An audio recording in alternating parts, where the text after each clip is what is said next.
బ్రతకడం గొప్ప కాదు, బాగా జ్ఞాపకం పెట్టుకోండి, చచ్చిపోవడం గొప్ప. ఎందుకో తెలుసా? బ్రతకడం ఎలాగైనా బ్రతుకుతారు. ఆకలి, దాహము, జీర్ణము ఈ మూడు ఉంటే మనిషి ఎలా అయినా బతకచ్చు.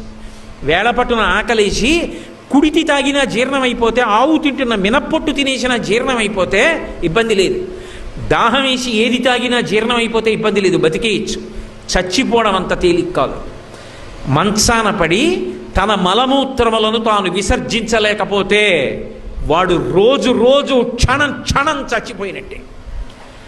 ఆ మలమూత్రములు తన శరీరంలోంచి బయటికి వస్తే పురుగులు పుట్టి శరీరాన్ని కొరికేస్తుంటే సొంత భార్య కూడా కంపులోకి రాలేక, పనివాళ్ళు కూడా చెయ్యక, గది తలుపులు వేసేసి కుక్కకి పెట్టినట్టు గిన్నెలో తీసుకొచ్చి అన్నం పెడితే తాను చేసిన పాపాలు జ్ఞాపకానికి వచ్చి కుమిలిపోతే రక్షించేవాడు ఉండడు.